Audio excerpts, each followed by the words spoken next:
There's still going to be some areas where he's rough around the edges. But you know what makes me feel a lot more confident in him than, say, a Michael McCormick Jones or a Zachary Wilson or a Justin Fields is that I know who's calling his plays, and I know that guy's going to get him in the best positions to take advantage of his skill set, and that's one Kyle Shanahan.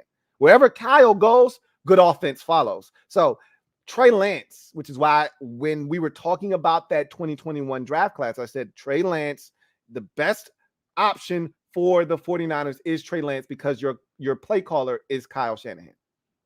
And because of my confidence in him, Trey Lance is able to leapfrog a guy like Mac Jones. That's the only reason why. Because from a history standpoint, there is no history for Trey Lance. You know, in that category, he's lacking severely.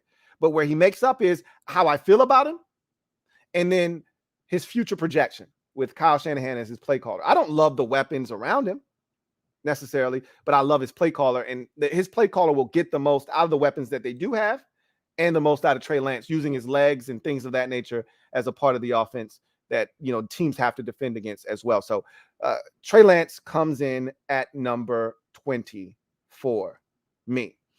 Coming in at number 19. Okay. Trevor Lawrence, Jacksonville Jaguars starting quarterback. The reason he's higher on this list than Trey Lance and Mac Jones and all the other quarterbacks that are going into their second year for that matter. Okay. The reason he's the highest on the list of all the second year QBs is because his situation is going to change dramatically. Like, you can't get any worse than what his rookie season looked like because of what was around him in terms of his coach. His coach was not equipped to be an NFL head coach. The man didn't even know who Aaron Donald was. He said, "Who's this 99 fella? Are you kidding me?" What? The way those players talk about last season is the things that 30 for 30s are made of. And I'm dying to see if someone jumps in there and gets us a herb 30 for 30. I need it. Just off of that one season. I need it. Anyway, he has a coach that I think is going to nurture him, develop his skills, take his talents, and take him to the next level in Doug Peterson. A Super Bowl winning head coach in Doug Peterson. I love that. That right there is enough for me to give him a monumental leap. But they didn't stop there. They fortified the offense. They went out and signed Brandon Sheriff. They went out and signed Christian Kirk. They surrounded him with weapons. He's getting Travis Etienne back in that backfield. This is going to be a brand new offense. It's going to look so much different. They've got tight ends. I love the Dan Arnold trade that they made during the season last year. There's so much to like here with this team. Laviska Shenault, Christian Kirk, my man, oh, shucks. Why can't I remember his name? I can see his face. Played with Cincinnati and Detroit. Perfect veteran for that team. He actually was one of their better receivers last year. Marvin Jones, that's his name. Marvin Jones Jr. So they've got weapons, and now they've got a coach. They've got a running back. They've got an offensive line. They're in good shape. So is Trevor Lawrence. That's why I like his situation. Better than that of Trey Lance and Mac Jones. So Trevor Lawrence checks in, at number 19. Coming in at 18, Philadelphia Eagles starting quarterback, Jalen Hurts. So Hurts is a guy that you guys know that I'm not very high on. So his split looks like this. He's got a 20-20-25 split, meaning my current feelings on him out of a 30, they're a 20.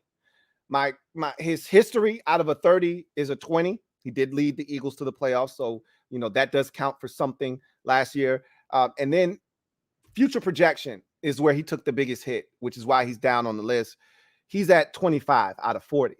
And I told you, I feel like the Eagles are planning for their future quarterback. They're stacking up their chips. They're putting themselves in a position to get their signal caller of the future, and he's not Jalen Hurts. Now, Hurts can change that narrative. He's in control of what the Eagles do with the quarterback position. They don't have to take another quarterback. If he shows them that he's the man for the job, I just don't think he is. And I think in the back of their mind, they don't think he is. They never drafted Jalen Hurts. And I keep saying this over and over again. I sound like a broken record. They never drafted Jalen Hurts to be the quarterback of the future. He was never supposed to be their starting quarterback. He was only supposed to be there in relief of Carson Wentz. Then Wentz has the mental breakdown.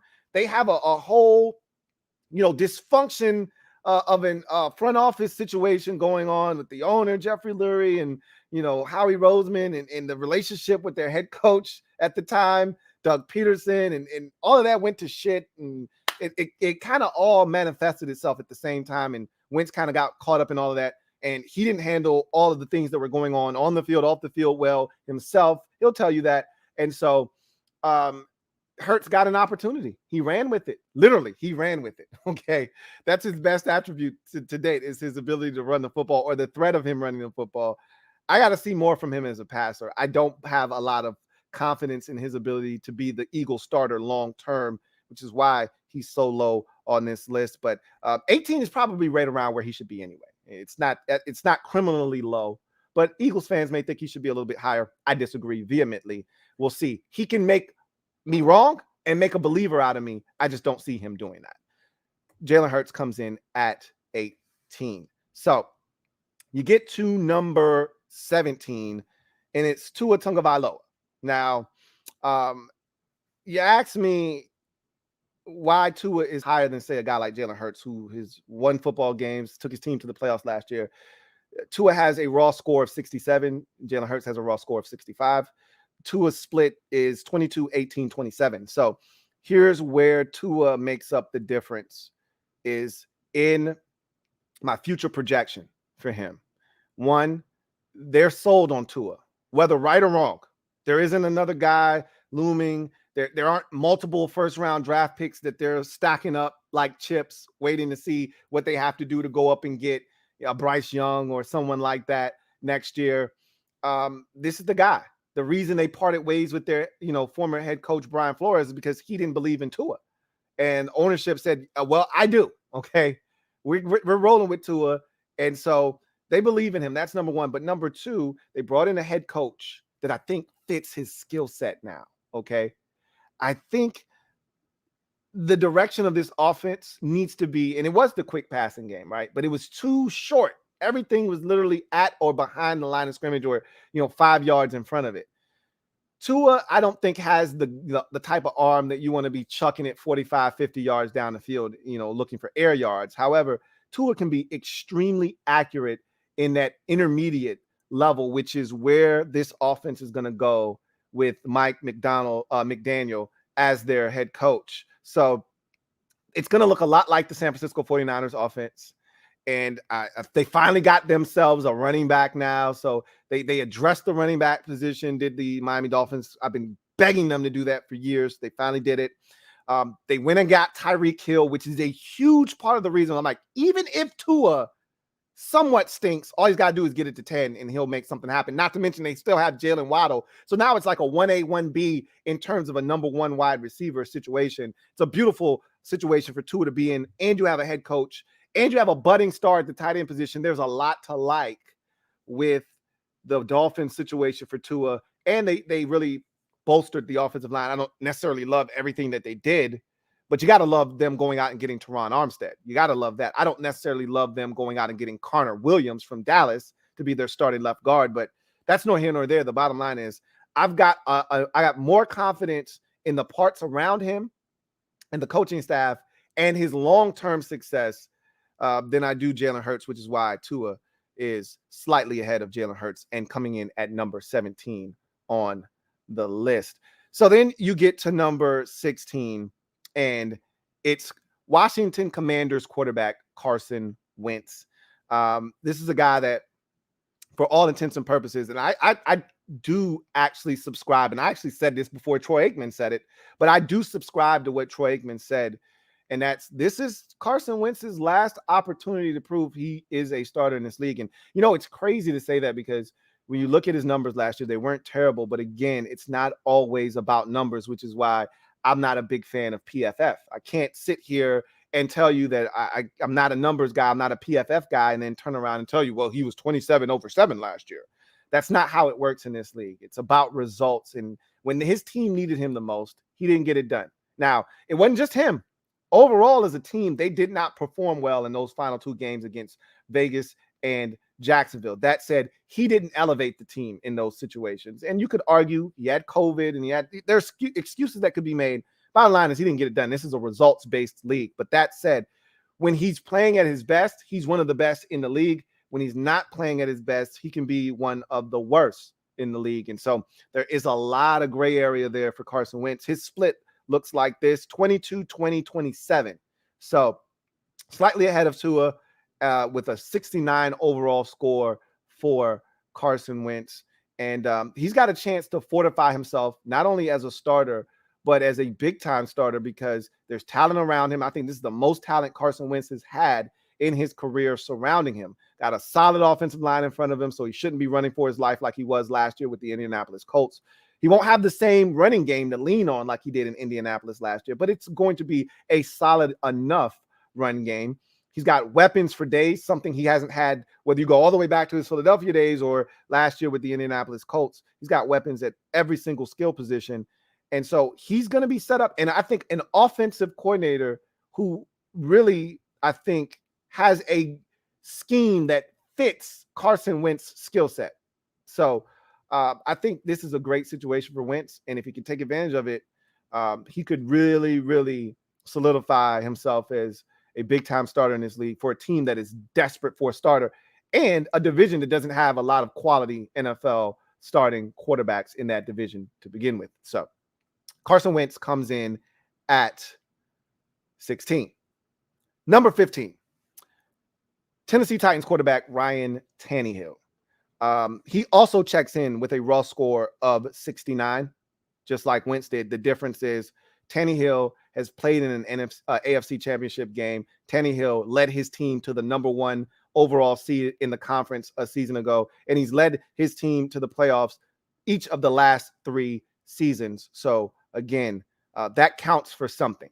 Okay. So he gets the nod in the tie between he and Wentz, but his split looks very similar to Wentz's. There's a difference. The difference comes in the history and the future projection category. His split looks as follows: 22-22-25. So I don't have as much future confidence in projection for Tannehill's success as I do for Wentz. However, because the Titans, after last year, he spooked them with his play in that divisional round game and lost to the Bengals. He spooked them with the 3 interceptions. He talked about needing to seek help, mental help, because of the dark place that he was in after that playoff loss. And it spooked them to the point where they went out and got a young quarterback. Now, again, much like I said with Marcus Mariota in Atlanta, and the same could be said. We know Sam Darnold's, his leash is short in Carolina, and his days are numbered. But, for a guy like Marcus Mariota, who's getting another lease on life, he doesn't have to relinquish. He's not a stopgap unless he tells them that he's a stopgap with his play. He can go in there, wow them, take hold of that job, lead the Falcons to the playoffs, and they're talking about Desmond Ridder. Who's that? Same thing can be said for Ryan Tannehill. They spent a 4th round or 3rd round pick on Malik Willis. This isn't a first or a second. So as far as they're concerned, and I think it was a 4th rounder, if I'm not mistaken. I think Ridder was the only guy that went in the 3rd. But in case you're keeping score at home, I take that back. I think the Patriots took a quarterback in the 3rd round as well. But that's no here nor there. The bottom line is they didn't take him in day number 1 of the draft, and they didn't take him in day 2 of the draft. They took him in day 3 of the draft, the Tennessee Titans. So Ryan Tannehill is not in immediate danger of losing his job. But what that says is, hey, bro, we got a guy. In case you want to trip, we got a guy that we got warming up in the bullpen. And at some point, if you're not getting the job done, we want to throw the young fella in there and see what he's all about. So Tannehill's going to have a chance to hold on to this job. But the Titans know that in order to get where they ultimately want to go, they need better. So he's got to prove to them that I'm all the better you need. I'm good enough to get the job done. We'll see. He's played well at times. He hasn't played well at times. And so we'll see what happens. But 15 is where Tennessee Titans quarterback Ryan Tannehill checks in. Next up on the list, coming in at number 14, Indianapolis Colts quarterback Matt Ryan, making the jump from Atlanta, where the one place he's been able to call home his entire career. He's never known another home but Atlanta. Going to be donning the Indianapolis Colt blue this year. And he comes in with a raw score of 73. And a lot of his, the accumulation of points come from his history. Because this is a former league MVP. This is a guy that's played in the Super Bowl, and this is a guy that played at a high level. We gave him a nickname. You don't just get nicknames in this league, unless you're really, really good or you're really, really bad. That's the only way you get a nickname. He was really, really good, and for a long stretch there in his career. However, we all know this is what the Colts, this is their MO. 5 years, 5 straight, different starting quarterbacks. And a lot of times it's older guys, the guys that are in the, back end of their careers.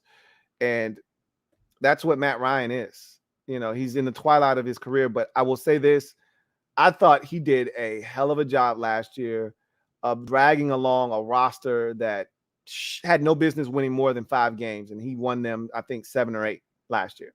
So he deserves credit for that. There were some games they pulled out, like on the road at Miami. They had no business winning that game. Okay, none, 0. And Matt Ryan went in there and he was throwing BBs, including that game-winning possession that he took him down the field to get in the field goal range. Where he throws a dime to Kyle Pitts down the sidelines, draped with a defender draped all over him. He drops a dime in there. Like, Matt Ryan still can do it. Okay, however, obviously, my current feelings for him aren't as great as they once were. And my future projection, there's not a lot left. So where he makes up a lot of that ground is in the history department, because there's a rich history there for Matt Ryan. He comes in at number 14. Okay. Coming in at number 13, Minnesota Vikings quarterback Kirk Cousins. So, this is a guy that is very polarizing. While a lot of Washington fans out there think that this guy stinks, that he gets a bunch of garbage time stats and yards and yada, yada, yada. But if you're paying attention, Kirk Cousins has been balling, okay? The struggles of the Minnesota Vikings cannot be traced back to Kirk Cousins, okay? There are a lot of reasons why the Vikings have stunk, and why they now have a new general manager, why they have a new head coach, why there are a lot of different things going on with that organization right now. Kirk Cousins' play isn't one of them. Now, he hasn't been great all the time. I'm not going to sit here and act as if Kirk Cousins has been stroking it every single week, but he's stroking it most weeks, okay? There's a reason why Justin Jefferson has come into the league in his first 2 seasons, has back-to-back 1,300-plus yard seasons under his belt, why Adam Thielen has been an exceptional receiver since Kirk Cousins has arrived, and why they've continued to stay afloat despite having injuries to guys like Irv Smith Jr. and your starting running back, Dalvin Cook, yo-yoing in and out of the lineup. Yet Kirk Cousins still puts up numbers each and every single year. He's a good quarterback, and he's got some weapons around him, and he gets the football to those weapons. That said, there are limitations to his game. We're all aware of that. And so 13, I think some people think this is a lot higher. You have to understand there aren't a lot of good starting quarterbacks in this league. I think some of you are just in la-la land.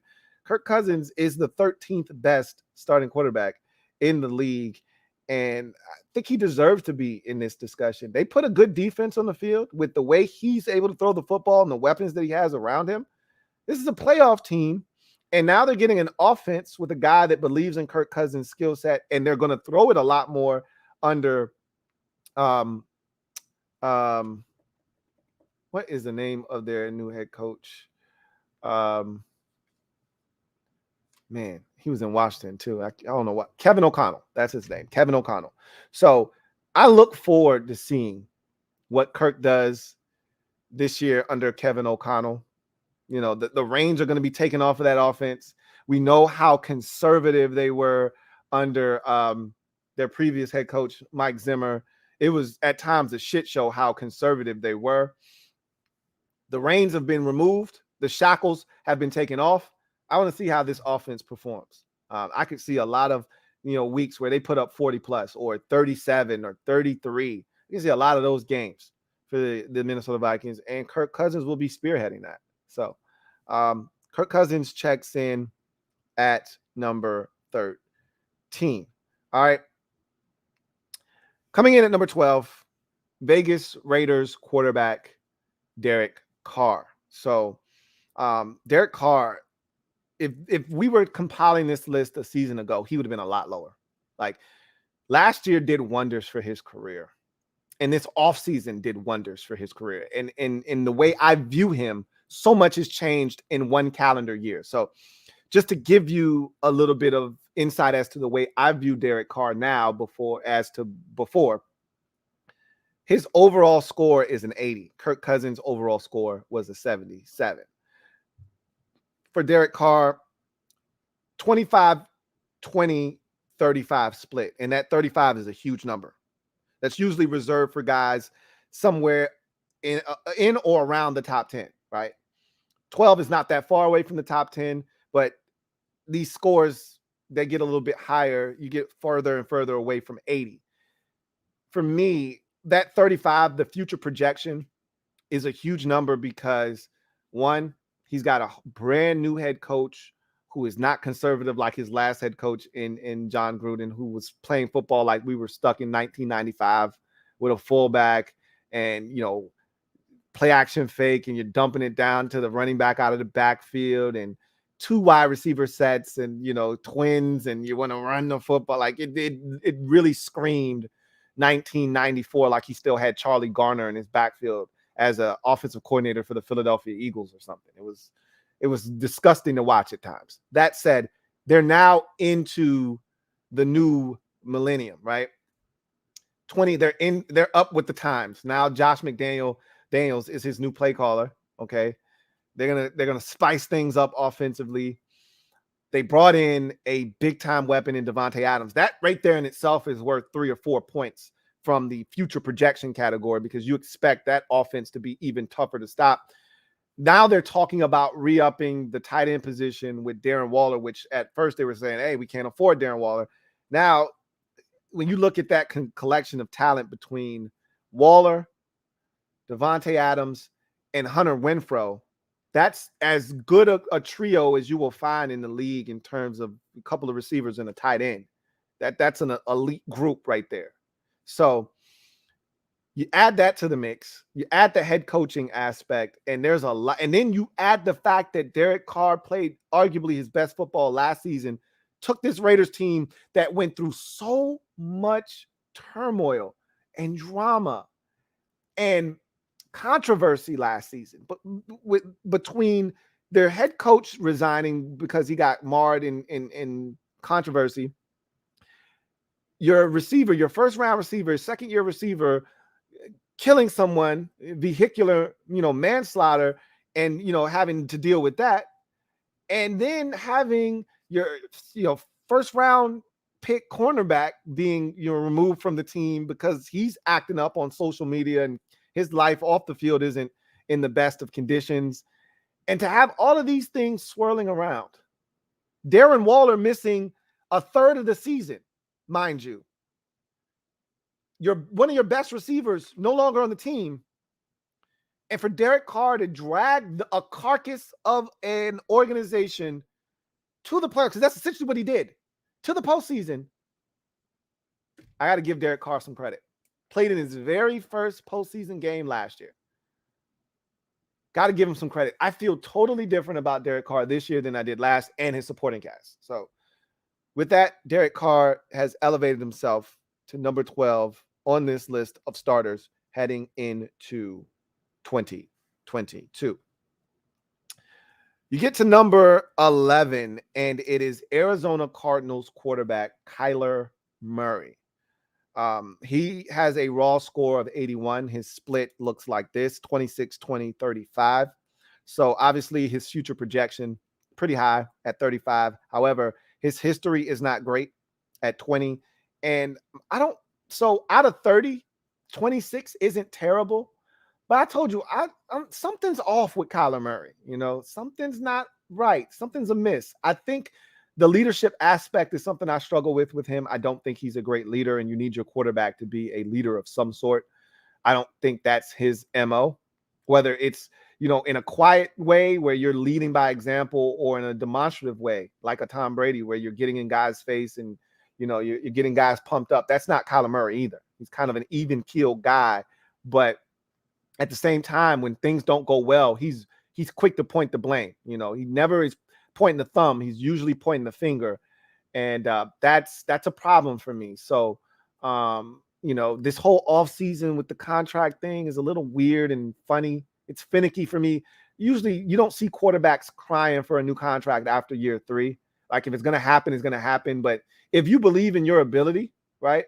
You believe in your ability to play the game at a high level, you're like, look, it is what it is. I'm not going to trip, because if you're a quarterback and you play at a high level, you will have any organization by their balls, by their scrotum, if you get to your final year of your rookie deal. Dak Prescott was in that position. Kirk Cousins was in that position.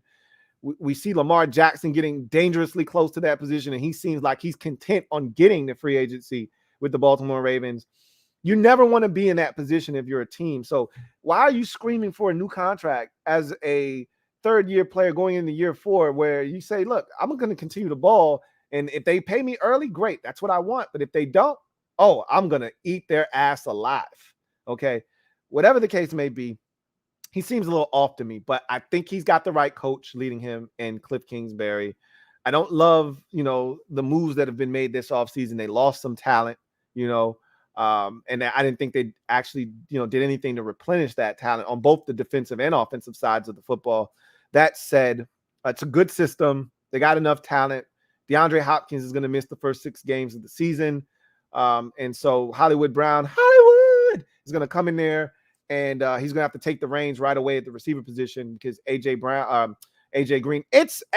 Green isn't in any position to lead a wide receiving core at this stage of his career. So they're going to be fine at the receiver position. They re-upped with Zach Ertz, which is a great move on their part. I think they added another tight end that's going to help bolster that group. So ultimately, they'll be fine. And Kyler Murray is a playmaker.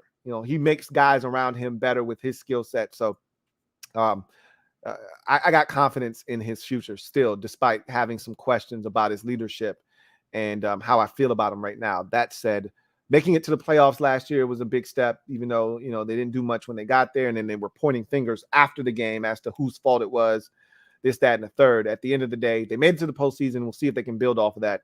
Kyler Murray checks in at number 11. So let's recap the list and see where we are before we get to our top 10. So coming in at number 32, Seattle Seahawks, Geno Smith and Drew Lock. That combination, doesn't matter who starts, they come in dead last. Carolina Panthers starting quarterback Sam Darnold comes in at 31. That's a mess as well. I'm looking for Matt Corral to get in at some point this season and be the future of the quarterback position in Carolina. Pittsburgh Steelers, Kenny Pickett. I think he's going to start now. Somebody just brought up in the comment section, Mitch Trubisky. Touche. I mean, he could definitely start. And he's going to make a run at it. And they don't have to start Kenny Pickett. But when you draft a guy in the first round in today's NFL, you're drafting that guy in the first round to start, especially if there isn't a clear-cut starter in front of him. Trey Lance didn't start last year in San Francisco because they had Jimmy Garoppolo. And this is a guy, again, who was coming off of a Super Bowl run just, a season prior. So they had confidence in Jimmy Garoppolo's ability to get it done. If Trey Lance were ready, if he were a 3-year college football starter and they felt good about him, he would have started in year 1, but he wasn't. Kenny Pickett is a seasoned veteran. He started for Pitt 3 or 4 years. They feel good about his football acumen. They feel good about him as a player, and they think he's going to be able to come in and start right away. So I think he's going to start, and he comes in at number 30. Jacoby Brissett checks in at 29 for the Cleveland Browns. Deshaun Watson is not going to be your week 1 starter, and I don't think he is going to start for, at bare minimum, the first half of the season. It's looking like he's going to miss the entire season and maybe then some. But whatever the case may be, Jacoby Brissett's going to be your starter in Cleveland. And so he comes in at 29. Justin Fields checks in at 28. They're starting quarterback for the Chicago Bears. They just haven't done enough around him. They hire a defensive-minded coach. Second offense and playbook in as many years for Justin Fields. He loses Allen Robinson. They really don't replace him with anyone. It's not a good situation for Justin Fields in Chicago. He comes in at 28. 27, Davis Mills, another second-year quarterback, this time for the Houston Texans. I'm anxious to see what he does in year two as the guy. He went in last year, and it was supposed to be the Tyrod Taylor show. Tyrod gets hurt early in the season. He has to come in. He doesn't have to worry about that this year. He is the guy. I want to see what he does with this opportunity. He comes in at 27. 26 is Daniel Jones, New York Giants quarterback. Last year in New York for the Giants. If things go well, he may be back on a franchise tag, but he's going to have to earn it. Got a new staff, one that is very creative in how they put things together. And Brian Daboll in particular, coming from Buffalo, and what he did for Daniel Jones, what he did for Josh Allen, they're hoping he can do for Daniel Jones. We'll see. Not a lot of confidence there, but we'll see what he's able to do. We stay in New York or New Jersey, this time with the New York Jets and their second-year quarterback, Zach Wilson. They did so much this offseason to really put him in a position to succeed. They bolstered the offensive line.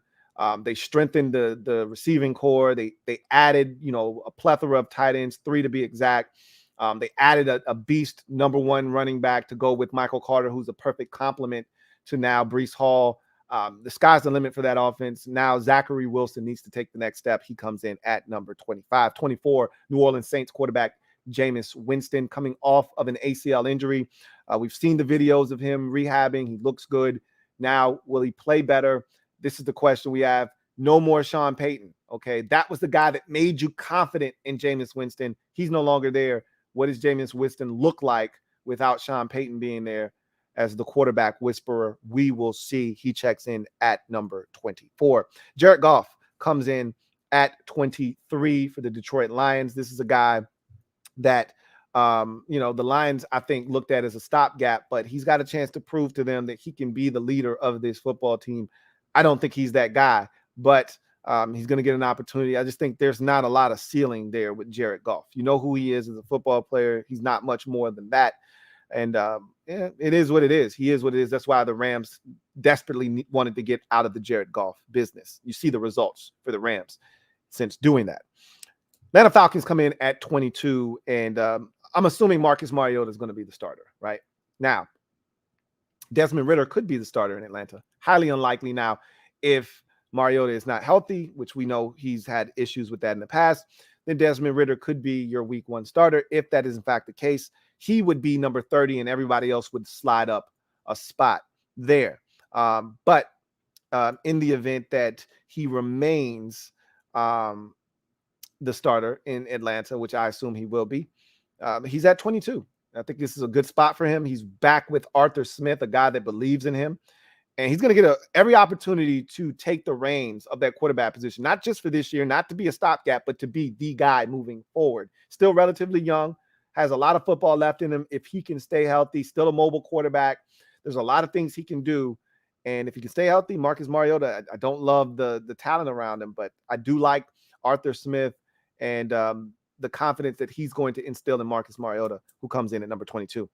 Coming in at number 21, Michael McCormick Jones. You know him as the miggity Mac Bo, the miggity Mac Bo. Mac Jones. Who? Mac Jones. Coming in at 21. The reason Mac is so low on this list, why guys like Trey Lance and Trevor Lawrence and even Tua Tagovailoa are ahead of him, is because I have no idea who's going to be calling those plays out in New England. I am scared to death for Mac Jones this upcoming season. That offense could be god awful, or I could be overreacting. They're just fine on offense, and he continues to play the type of football that helped the New England Patriots land in the postseason last year. We'll see. Only one way to find out, but I have little to no confidence in what they're putting out there as coaches on the offensive side of the football, especially if you're trying to tell me Joe Judge is going to be calling the plays. That is scary. spooky even. Jones is number 21. 20 is San Francisco 49ers starting quarterback Trey Lance going into year 2. He's going to be the unquestioned starter. Love his talent, but I love his play caller even more so in Kyle Shanahan, and that is why he is over a guy like Mac Jones. Coming in at 19 is Trevor Lawrence. Similar to Trey Lance, he's getting a boost this year from a play caller that I trust in Doug Peterson. Just a whole revamp, offensively, and just a mental makeover from the shit show that was Urban Meyer to a guy that is a Super Bowl winning coach in this league in Doug Peterson. And you're getting Travis Etienne in that backfield. You've added weapons. You fortified the offensive line, adding Brandon Scherf. You went out and got Christian Kirk. There's a lot to like about what the Jacksonville Jaguars have done around Trevor Lawrence. And then now having a real offensive mind and a real head coach, for that matter, in Jacksonville, just kind of hammers that point home even further as to why Trevor Lawrence is at 19 on this list. Coming in at 18 is Jalen Hurts. This is a guy that led the Eagles to the playoffs last year. He's getting an upgrade at the receiver position in A.J. Brown. This is a guy that's starting to, come along in terms of confidence. Problem is, I don't have any confidence in him. I didn't see maturation as a passer last year. I think the Eagles aren't sold on him, nor should they be. And he's going to have to prove it. And a lot of people aren't sold on Jalen Hurts. And he's going to have to go out and show that he's capable of getting it done for 17 weeks. And the run game can't be dragging him along. He has to actually stand in the pocket and deliver the football on a consistent basis to keep NFL defenses honest. And so if he can do that, he'll shoot up this list. My confidence in him will change and skyrocket, and he will be a fixture in Philadelphia. If not, they'll be looking very aggressively for a starting quarterback next year. And that's what I'm assuming, which is why he's at number 18, which is probably right around where he should be anyway. Tua Tagovailoa, he could easily be a spot or two higher, but Tua Tagovailoa checks in at 17 for the Miami Dolphins. This is a guy that I just look at, the surroundings. Similar to Trevor Lawrence, the surroundings have changed drastically. You get Tyreek Hill, you get an offensive play caller that I think fits your skill set, and I think it changes everything around you and the whole vibe. Even the head coach who didn't necessarily believe in you, he's now gone. And you get a head coach in there that has a system and a scheme that I think fits your skill set. Now with Mike McDaniel, coming in there, I just like what they're doing around Tua. They finally got him a real, backfield with running backs that can actually impact the game. Fortified the offensive line, which was one of the worst in football last year. You got to love what the Dolphins have done around Tua this offseason. I think he's set up for success. We'll see what happens. But that's why Tua is at number 17 for me on the list. Going to number 16 on the list, Washington Commanders quarterback Carson Wentz, coming over from Indianapolis in a trade. This is a guy that had a solid season last year, but didn't do enough to lead the Colts to the playoffs. But this is the most talent he's ever had surrounding him on a football team offensively. Offensive line is solid. Wide receivers are solid. Tight end position is solid. Running back position is solid. He's solid across the board. And this is an opportunity for him to kind of rekindle the magic that he once had as a starter in Philadelphia from 2017 to 2019. So if he can get back to that brand of football, this is a guy that can play at a very high level. We'll see if he can do that in Washington or not. He checks in at the midway point at 16. 15, Ryan Tannehill, Tennessee Titans starting quarterback. This is a guy that led the Titans to the number 1 overall seed in the AFC last year, led them to the AFC Championship game 2 years prior to that, has led the Titans to the playoffs each of the last 3 seasons. However, he seems to have a ceiling there that seems like he can get them to the postseason, but he can't get them over the hump. We'll see if that changes this year, but I don't love what has been done to his roster overall. You swap out A.J. Brown for a rookie. You bring in the receiver from the Rams, Robert Woods. That's going to help, but it would have helped even more if you still had A.J. Brown.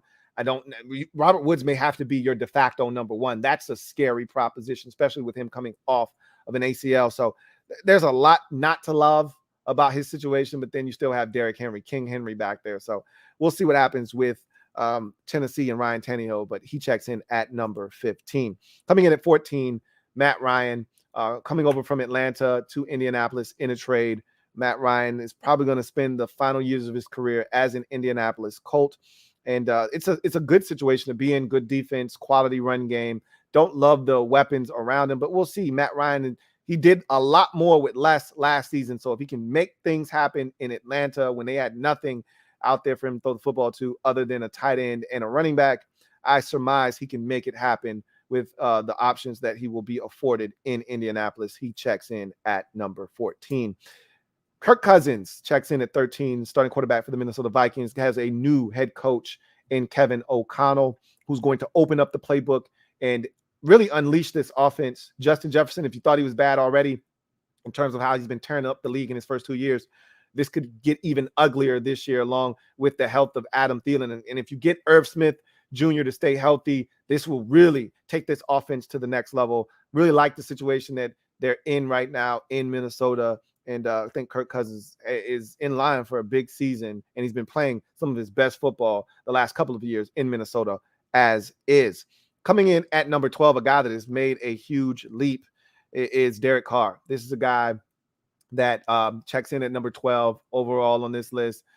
And a season ago, he probably would have been 15th, 16th, somewhere in that mix because I just didn't have the confidence in him. But now you bring in a modern head coach now in Josh McDaniels to get rid of a guy that was stuck in the 90s in John Gruden. So you're going to have an updated offense. You got the weapons now by adding in a tremendous, one of the best, if not the best receiver in all of football in Devontae Adams. And then you've got one of the better slot receivers in all of football in Hunter Renfrow to go along with one of the best tight ends in all of football in Darren Waller. That offense is stacked. Not to mention, you're now going to see this offense come alive, as I mentioned, with Josh McDaniel. And I think you've got Derek Carr playing some of his most confident football. It's a guy that drug a Raiders team that was going through so much last year off the field, from their head coach resigning to one of their receivers getting, having vehicular manslaughter and being off the team. And then you had a corner that was a rookie being off the team because of some things he was doing. There's so much going on with this Raiders team. Darren Waller missing a third of the year and Derek Carr still getting this team to the playoffs.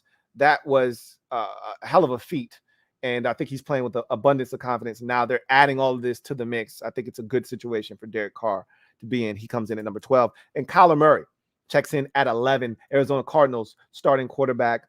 I've got questions about him, but what I don't question is the talent that Kyler Murray is and what he brings to the table and how he is able to elevate those around him with his talents. And so I think they got the right coach in Cliff Kingsbury to kind of sync up with what Kyler Murray does. They made the playoffs last year, so I think he's building on that experience. You are going to be without DeAndre Hopkins for the first third of the season. However, you went and get his homeboy from college, Hollywood Brown, to come in and fill that void temporarily. They look like they're going to make some great music together and rekindle the magic from Oklahoma. Then you add Nuke Hopkins back in at some point down the road in the season to go along with AJ Green and Zach Ertz. It could get scary out there in Arizona. And so he's number 11. So now we get to the top 10. I just recapped the list for all of you out there who may have just joined us. Now we're in the top 10. And top 10 starts with Dak Prescott. Old Dakota. Dakota Rain Prescott checks in at number 10 on this list. And he's an 82 overall score, 28, 20, 34 split for him. The current feelings on him as a 28, I just think he's a really good quarterback. I think some people try to disregard how good of a quarterback he's been for the Cowboys because of the lack of postseason success. That is a real thing, the lack of postseason success, which is why his history for me is a 20. However, the future projection is a 34 out of 40. And the reason that I'm still relatively high on him is because the Cowboys do a really good job of drafting. I've talked about this before. So you move on from all of these guys at the receiver position. No more Amari Cooper, no more Cedric Wilson. And so they're going to replenish that position. And they did, this offseason. I don't know what they're going to get out of James Washington, but they drafted a couple of guys that I think have a chance to be really good. And you brought back Michael Gallup. You already have CeeDee Lamb. They're going to be fine. They have tight ends for days, it seems like. The running back position is in good hands, especially with my guy from Memphis, who I absolutely love, Tony Pollard. So there's a lot to like there. Now, the offensive line, a lot of guys left this past year. Are they going to be able to replenish them? I don't love the Tulsa kid that they drafted in the first round, but we're going to see what he turns out to be for them. And if he's good, they're going to be just fine on that offensive line, and they're going to keep the party going. So if they can protect Dak up front, that offense is going to hum, and Dak Prescott's going to do what he's done, which is, put this team in a position to win double-digit games and make the playoffs, possibly win the division, and be in the mix. Now, we know about the postseason struggles. Those are real. Those are documented. That's why he's not higher on this list. But there's no denying that Dak Prescott is a really good quarterback. And when he's locked in, he's healthy, and the weapons around him are healthy, he's one of the better quarterbacks in all of football. So he checks in at number 10. Coming in at number 9, and I feel like a hypocrite because I said I wouldn't do this, and then I still did it because the numbers, they spoke to me. And that's Jay Herbo. All right. Jay Herbo comes in at number 9, Justin Herbert, quarterback of the Los Angeles Chargers. And Jay Herbo, for me, is an overall 84. He's got a 30-19-35 split. And that 19 is really, really low. That's one of the lowest in terms of history that I gave out a grade for. And the reason it's so low is because he should have made the playoffs already. Okay.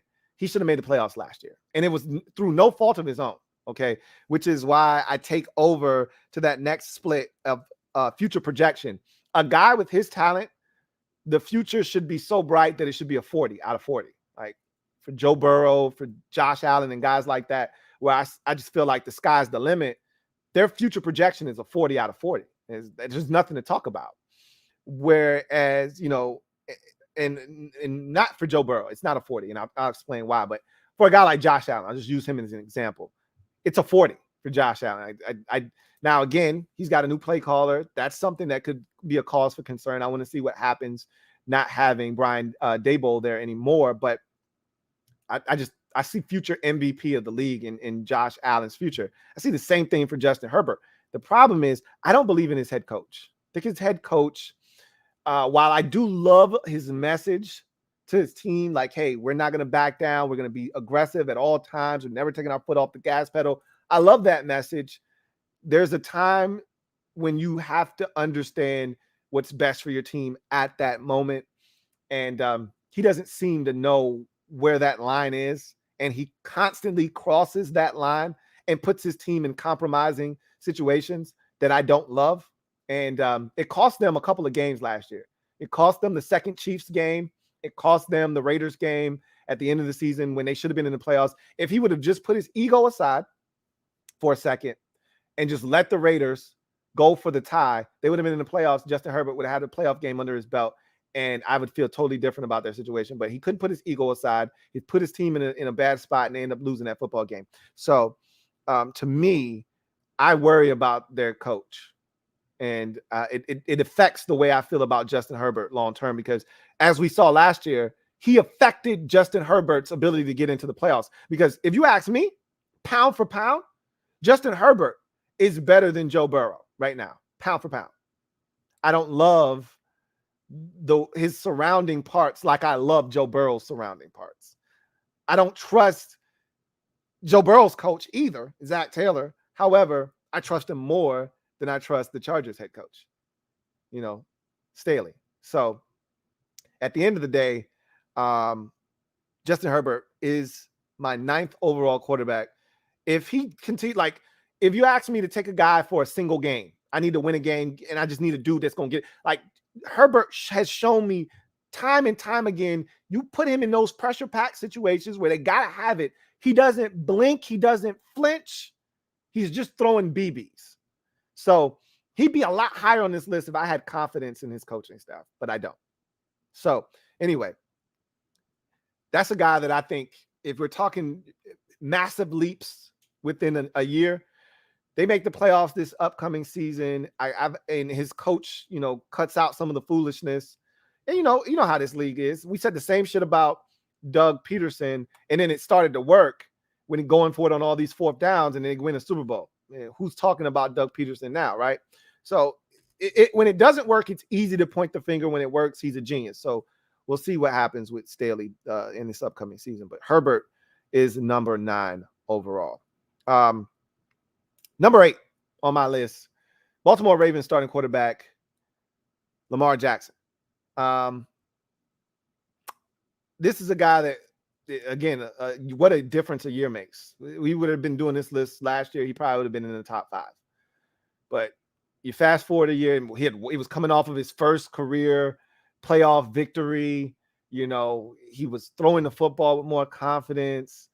Remember, he had a league MVP under his belt as well. So he was starting to really stack accomplishments on top of each other. And then, not to mention, he had been healthy for the most part in his career. A guy that you could count on week in, week out to be out there and trying to help his team win.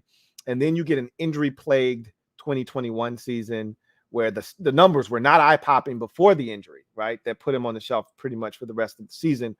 You know, he was barely over a 1-to-1 touchdown to interception ratio. The rushing touchdown numbers were way down.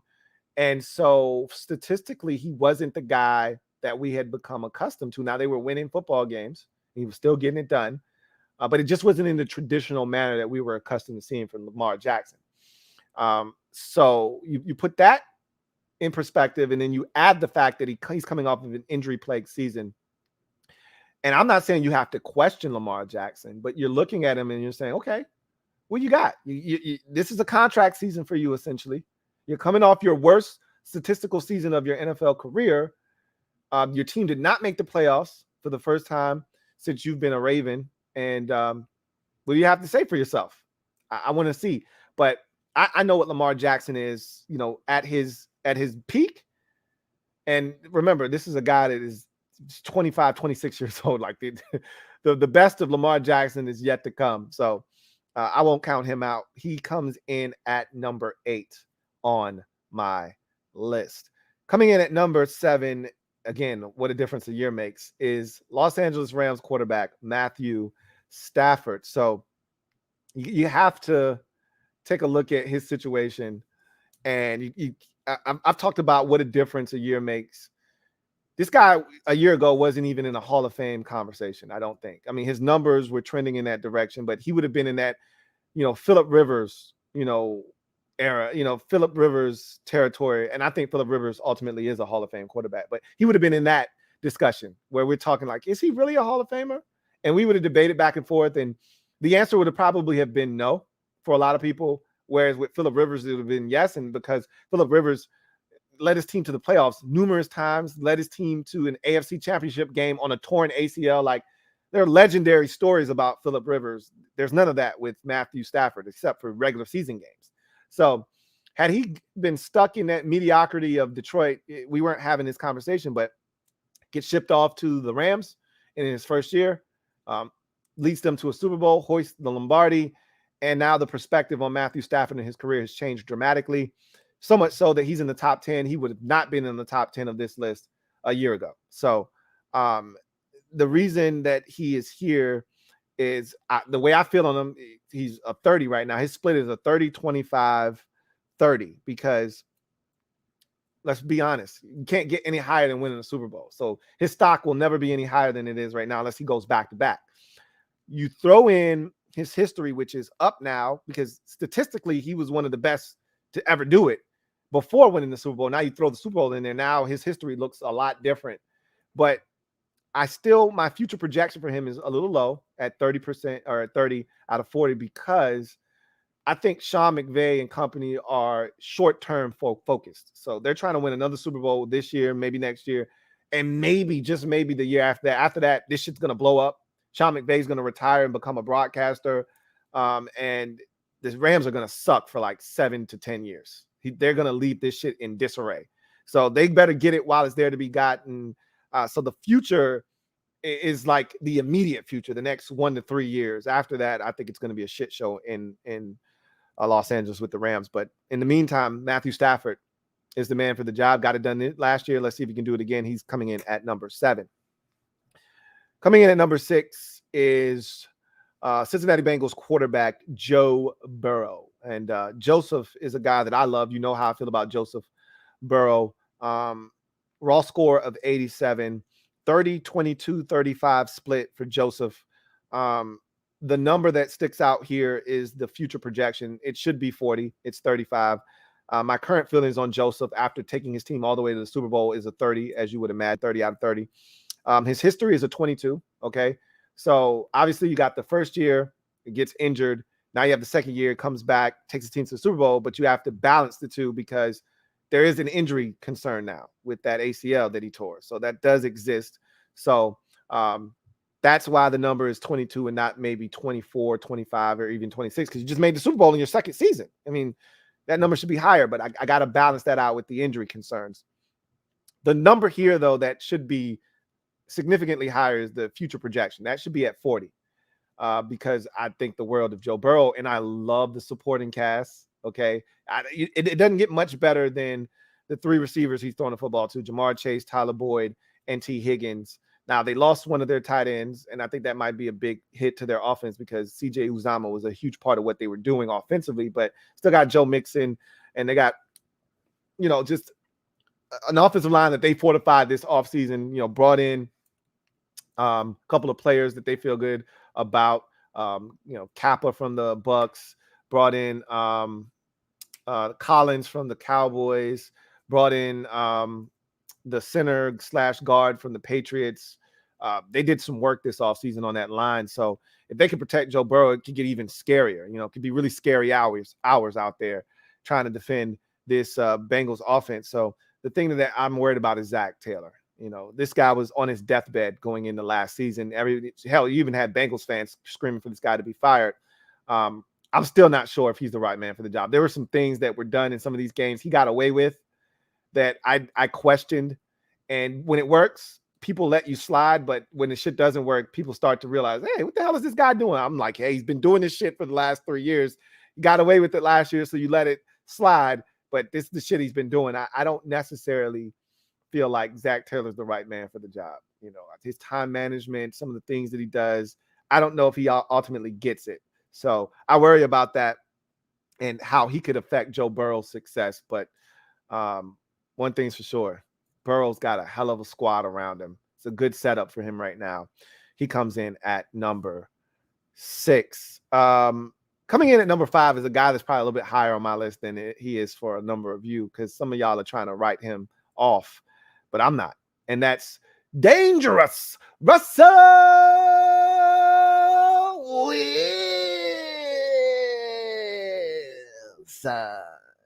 That man's got a new lease on life out in Denver as their starting quarterback. I couldn't think of a better destination for him. They've got weapons galore at the receiver position. Now, again, some of these are unproven commodities, guys that haven't done it consistently, like a Jerry Jeudy, for instance. But we know what Jerry Jeudy can be if he's healthy. And I think this could be his coming out party with a real quarterback getting in the football. Not to mention, they bring back Tim Patrick, who I absolutely love. They got KJ Hamler. He's coming off of an injury. We'll see how long it takes him to get back out there. But if he's ready to go sooner rather than later, that's another speedster weapon that they have. And then, of course, the guy that I think ties all of this together offensively at the receiver position is Courtland Sutton.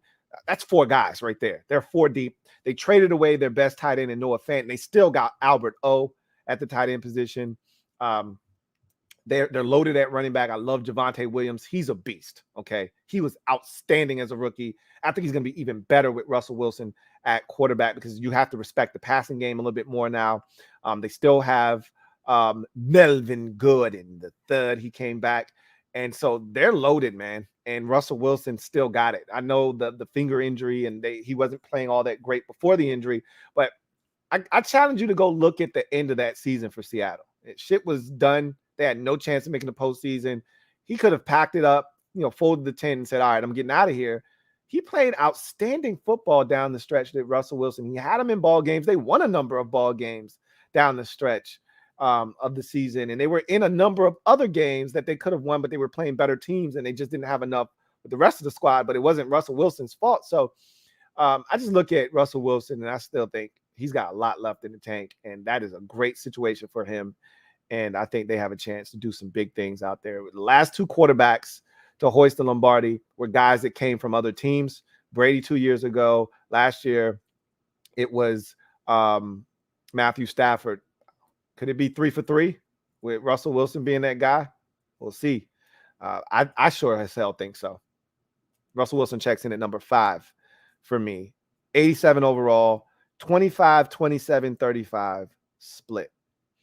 Tom Brady, TB12, checks in at number 4, the starting quarterback for the Tampa Bay Buccaneers, with an overall 88, 28, 30, 30 split for me with Tom Brady.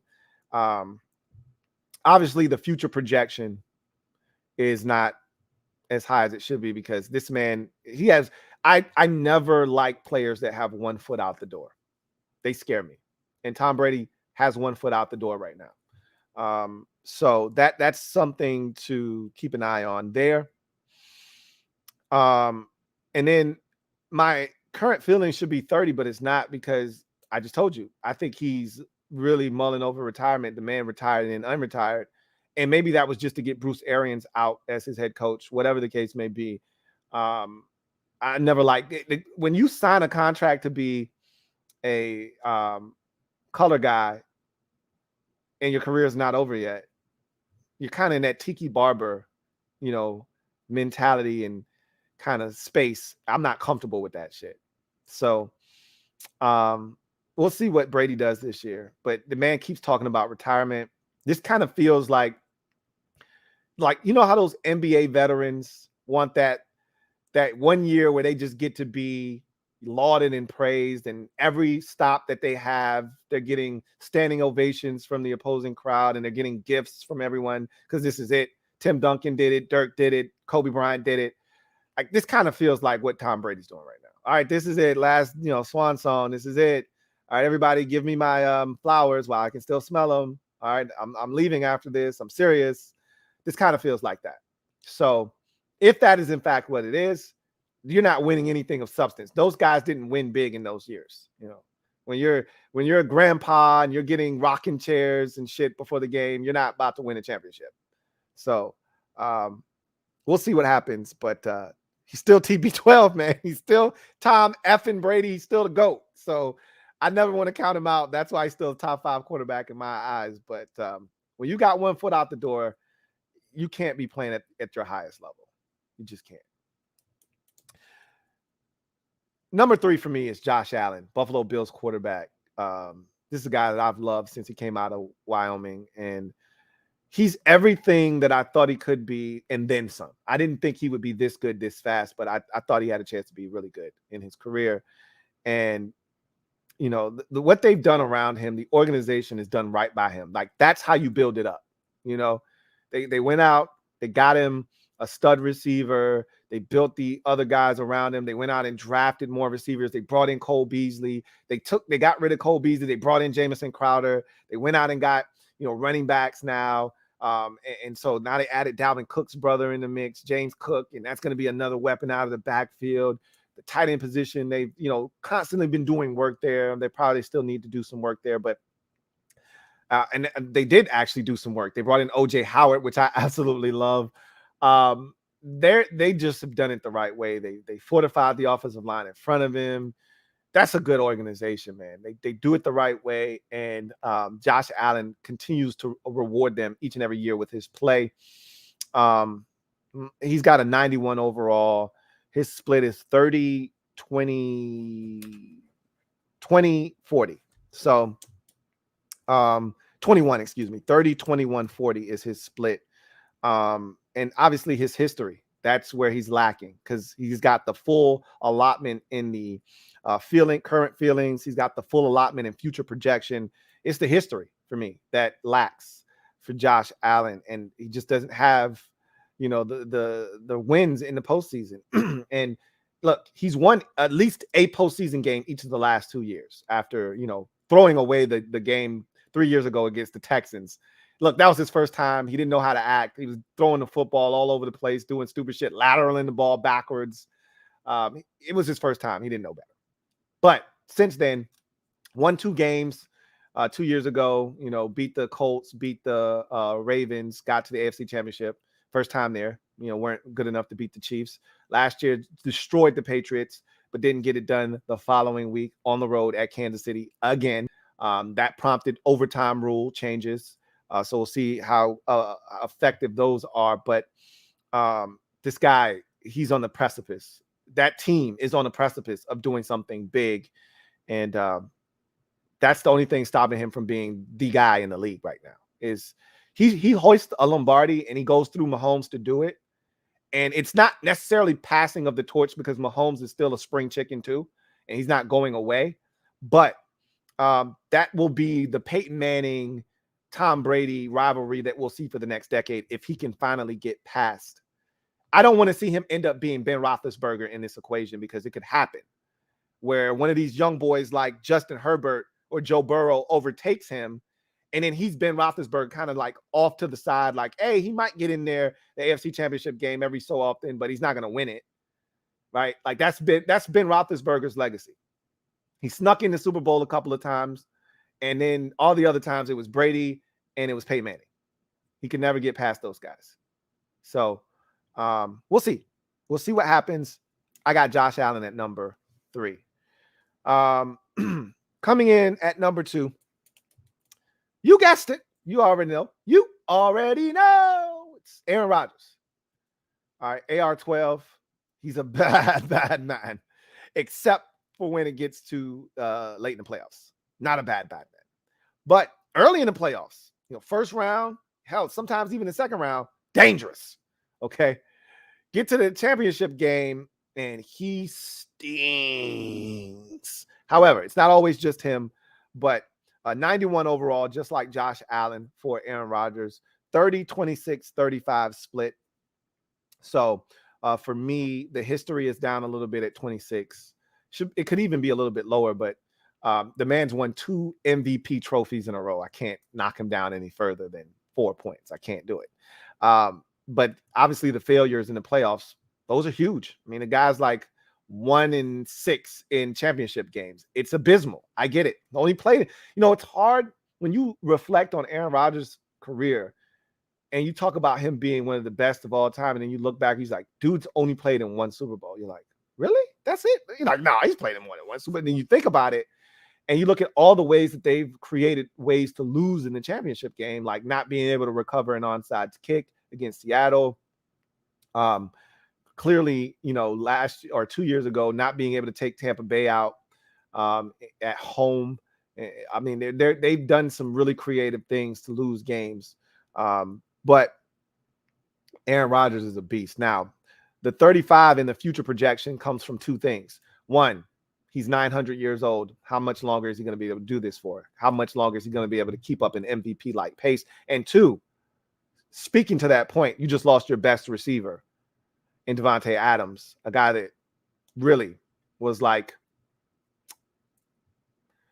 Jerry Rice to Joe Montana or Steve Young. He's now gone. Like, what are you going to do? We're going to see. Don't love how Green Bay decided to replace Devontae Adams, like in particular, just going and getting a guy. But similar to what the Chiefs did in absence of Tyreek Hill, they just threw a bunch of guys at it. And that's probably the right way to go about it because there isn't one guy that's going to come in and take that production and replace it. You're probably going to need 2 or 3 guys to do that. So that's the approach that they took in Green Bay. We'll see if it works. Aaron Rodgers, man. I mean, what else do I need to say? What more can I say? What more do I need to say? It's Aaron Rodgers, man. It's checking in at number 2. And then finally, number 1. You guys know who this is as well. It's Patrick Mahomes, man. Patrick Mahomes is the number 1 quarterback in the league, 93 overall rating. He's got a 30, 28, 35 split. The history is off the charts. So, the future projection, only reason that thing is in that 38, 39, or 40 is because he lost Tyreek Hill. And I want to see what Marquez Valdez-Scantling and Juju Smith-Schuster and all of the guys, the young boy that they drafted, that these guys come in, and I want to see what they do. Juju Smith is on a 1-year deal. So, that could be a short-term fix and a Band-Aid, but he may not be there long-term. I want to see how they produce, in the absence of Tyreek Hill, but he's still Mahomes, man. He's still going to make magic and he's still going to do big things. They still have Travis Kelce. They're going to be fine. Their offense isn't just going to fall off a cliff, but it does knock down that projection. I knew what I was getting every year going into the season with that three-headed monster of Mahomes, Tyreek Hill, and Travis Kelce. Now I'm not sure. I got 2 guys I can rely on. I don't know if there's a third or fourth or a fifth. So there is a little bit of a drop off there, but still, it's Patrick Mahomes, man. The current feelings, I still think he's a top dog in this league. I know last year wasn't his best season, but what I liked about last year was it was the first time he faced adversity in the league. He didn't always handle it well, but guess what? He still got his team to the AFC Championship game. I hate the fact that he blew a 21-3 lead in the AFC Championship game and lost, but the man's gotten his team to the AFC Championship game 4 years in a row, and he's made 2 out of the last 4 Super Bowls. So, again, it's hard to knock the hustle, man. It's hard to knock the hustle. So, Patrick Mahomes comes in at number 1. So, anyway, I digress. Let's get to the comment section. Social media maneuvers. I'm a midnight marauder. Let's see what you guys have to say. If you're out there, you know how this goes. Use the hashtag to have your comment read. If you want to jump to the front of the line, you know how to do that. Super chats are the way to get that done.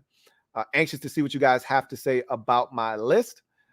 So let's get to the comment section and see what you guys have to say. So, see what we got.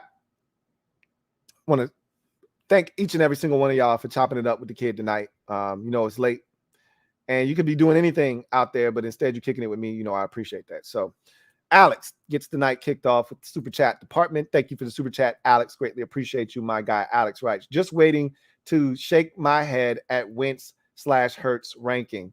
Well, you knew it was going to be, they were going to be somewhere close by each other. And depending on who you talk to, Hurts might be ahead of Wentz. Wentz might be ahead of Hurts. You know how I feel about Hurts. So you knew Wentz was going to be ahead of him. And so there's many reasons as to why, but at its core, Wentz is the better player, better skill set, better attributes. Mentally, we're going to see that there's been a lot made, and Eagles fans keep holding on to the fact that Wentz wasn't mentally stable when he was in Philadelphia. He was a train wreck mentally.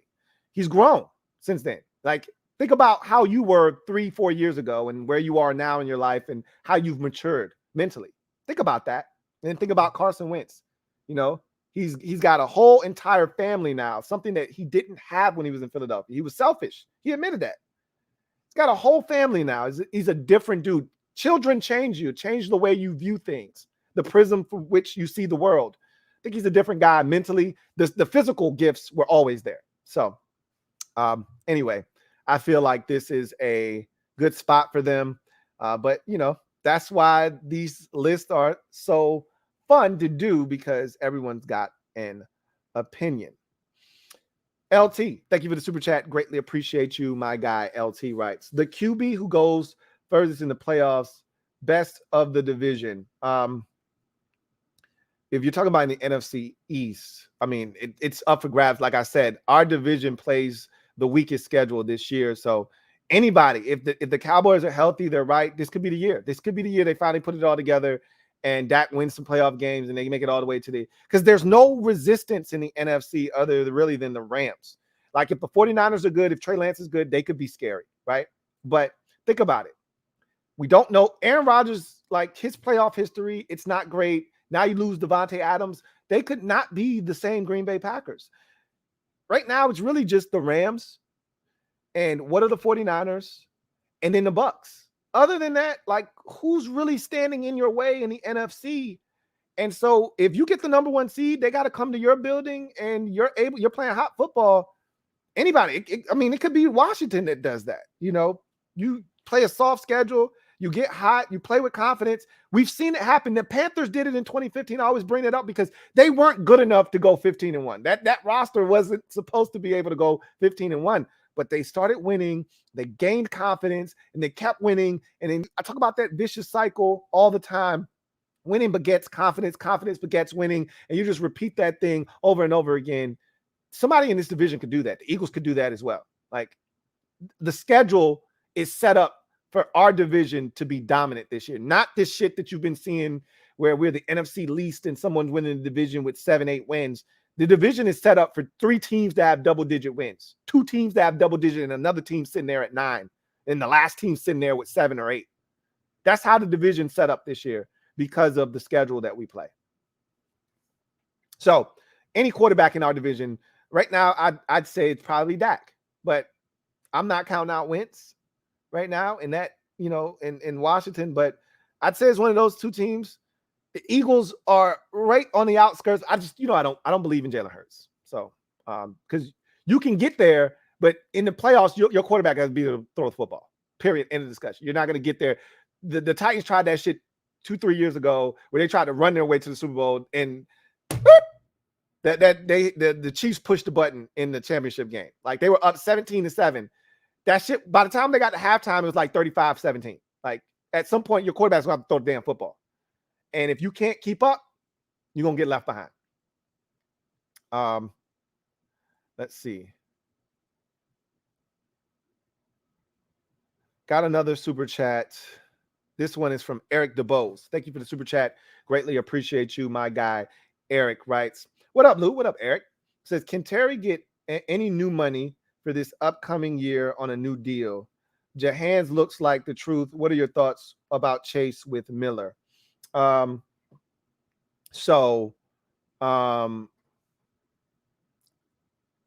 going to get his money. I'm certain about that. I don't have any issues with that. And I expect Terry to get his money. I've said that numerous times. I expect that to be the case. As far as Jahan looking like the truth, it's early. We don't have pads on any of that stuff. So I'm not going to put too much stock into it, but I know what the kid's talent level is. So I'm not worried about that either. I feel really good about him as well. And then I love the thing that I've probably seen that has brought the most joy to my heart this offseason was that clip that you're referencing of Chase Young working out with Von Miller.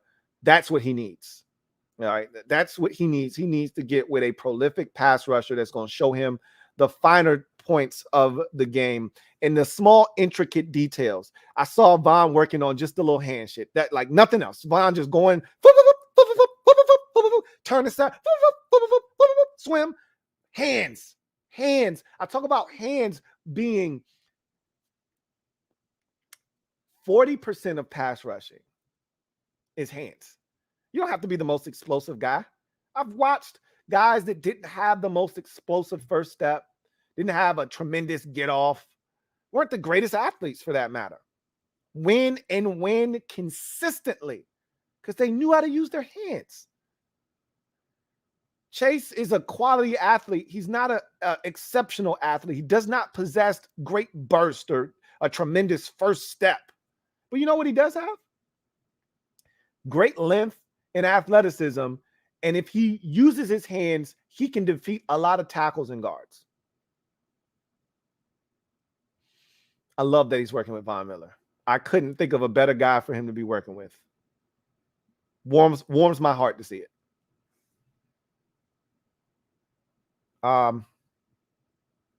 Let's see.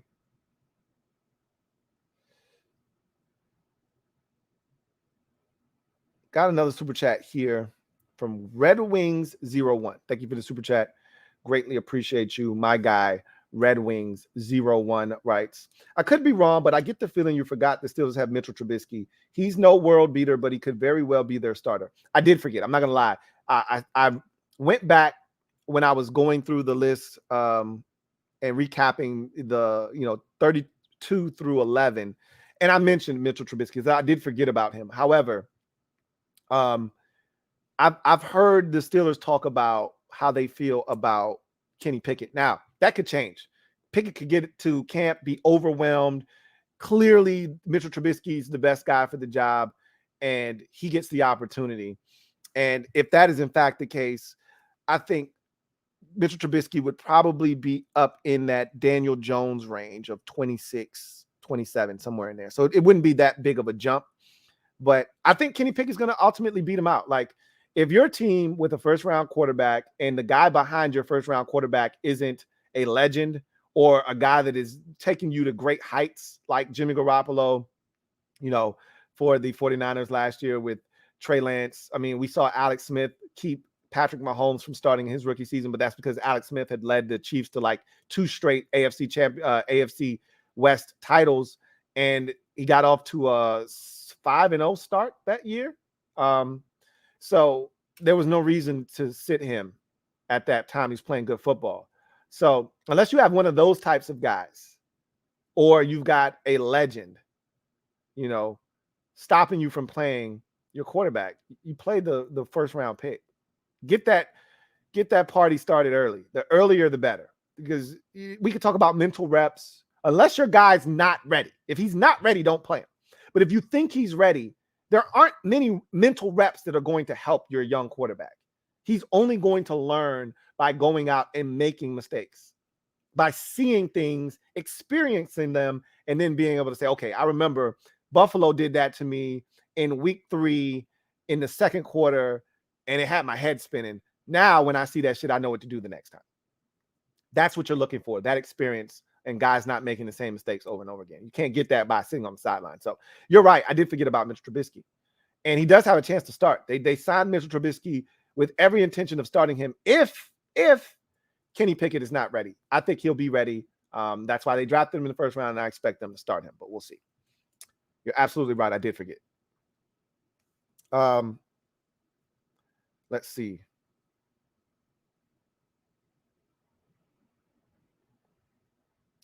Got another super chat. This one is from Duncan Wright. Thank you for the super chat, Duncan Wright. Greatly appreciate you. Thank you for being a member of the MOBB, who writes, let's not forget Wentz was Jalen Hurts' backup. Facts. I mean, they both backed each other up. Let's not forget that Jalen Hurts was drafted to be Carson Wentz's backup. Facts. Okay. And at one point, Wentz was Jalen Hurts' backup at the end of that 2020 season. Facts. Yeah, you didn't say anything wrong there, but let's not forget that Jalen Hurts was drafted to be Carson Wentz's backup, not the other way around. Let's not forget that either. Let's see. John Greaves III, thank you for the super chat. Greatly appreciate you. Thank you for being a member of the MOBB. My guy JG3 writes, make or break year for Turner and Wentz. Turner can't hide bad play calls behind arm strength or lack of a true starting quarterback. Wentz has more weapons than ever and a system that's tailored to him. They need 10-6 or better. I agree with you. You didn't say anything wrong there. Other than I don't think Turner has had bad play calls. I told you his situational awareness has been off at times, but a lot of times that's choosing to throw instead of running in certain situations. There's been a lot of that. Or when to call a play action fake when they're clearly loading up to stop the run. I don't think he's always had a great pulse of, when to call certain things. But as far as, the passing offense, guys have been open. We just haven't always been able to get them the football. So I don't know. I don't think it's a make or break year for Turner, but it is for Wentz. And remember, Turner just got an extension. So it's not like he's still sitting on that same contract he signed 3 years ago. He got an extension. So as far as I'm concerned, it's not a make or break year for Turner, but it is definitely that for Wentz. And Turner can't hide behind the excuse of, pop gun arm quarterback not being able to get the football or not being able to survey the whole field and make the home run throw or whatever the case may be, like it was with Alex Smith or, with Taylor Heineke. That's not the case anymore either. So there is that as well. Let's see.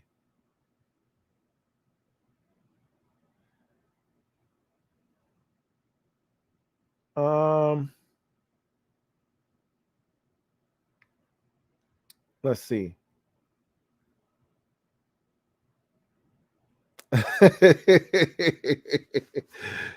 I got another super chat from Alex. Thank you for the super chat. Greatly appreciate you. Double up. Thank you for doubling up, Alex. Greatly appreciate you. My guy Alex writes, after walk back my last super chat, Check my Twitter DM. Just read the first, which starts with "as far as Hurts," and reply to the rest after the stream. I'm gonna check it right now. See what you had to say, and I'll read it if you want me to read it.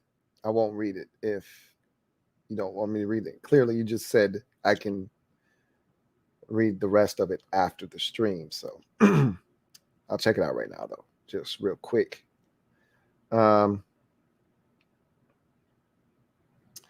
He says, I take back what I said in the first super chat. You put more respect on Hurts' name than I thought you were going to.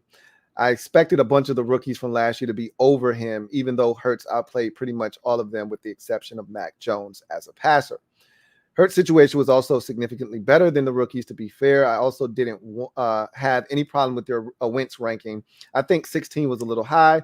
I would have had him probably 2 or 3 spots lower, but that's about where he should be for now. And let's see. Says, as far as Hurts ranking, and he said I could read this later. I'm going to read it now. Says, you said you have him 25th in your future predictions, which is more indicative of your actual feelings.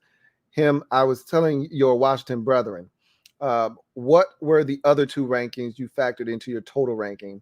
I heard the one of them you had Hurts 20th for, but not sure what that was for, what the other one was. And then he sent me some stats that I'll take a look at a little bit later. That's the stuff I think he was mentioning about later. So Hurts, I had him 20, 20, and 25. So my current feelings on him are 20 out of 30. I don't love Jalen Hurts as a passer of the football. I think there are a lot of holes in his game as a thrower of the football. And so currently I'm not very high on him there. So that's the 20, the first 20. The next 20 of the 2020-25 split is history. While he did lead the Eagles to the playoffs this year, it's one playoff game, and he was awful in that playoff game. And a lot of what I felt like the Eagles were able to do when they got hot was predicated off of their ability to run the football. So Hurts was being minimized even when they were winning games. And then the 25 split at the end, which is future projection. How do I feel about him moving forward? Okay. I like the weapons around him. I think the offensive line is fine. They got A.J. Brown this offseason, so that's a plus. I think the offensive play calling and your head coach and Sirianni, they figured it out, right? Will that carry over into next year? We'll see. But I feel like all of this is going to go in vain because you're bottlenecking, which is the term I continue to use for Jalen Hurts, because I feel like there's only so much you can do with him as your quarterback. There's only so much you can max out at.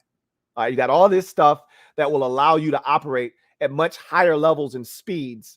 And then you got a guy that's capping off your speed and efficiency here when you have the capability to do it at this level. But you can only get to this much because of Carson Wentz. Or excuse me, Jalen Hurts. So 2020-25 is the split that I have for him. Thank you for the super chat and doubling up, Alex. All right. Big Money Sonny. Thank you for the super chat. Greatly appreciate you, my guy. Big Money Sonny. Thank you for being a member of the MOBB. Writes, Lou, you crazy. Wentz is top 5 dead or alive, no cap. You definitely capping your ass off. All right. And not real caps. You got them caps that, you had the little cowboy 6-shooter gun, the little pistol revolver that you pull the little trigger, you put the little red cap in there, and pop, pop, pop. You definitely capping. Full show. I know you playing though. Anyway, I digress. Let's see. Got another super chat. This one is from, let's see. I want to make sure I didn't skip any. Let's see. That one. Okay. We already read that one from Alex. We already read that one from Big Money Sonny. So the next super chat is from John Livingston, my guy, JL Smooth. 103.5 JL Smooth. John Livingston, thank you for the super chat. Greatly appreciate you. Thank you for being a member of the MOBB, and thank you for your generosity as always. My guy, JL Smooth, writes, Lou, they changed NFL rules because of JA17. If you're starting a team, have the number one pick in a fantasy draft. I really feel Mahomes used Hill's speed as a crutch. Mahomes is great, don't get me wrong, but Allen is bigger, faster, stronger. You're not wrong about any of that.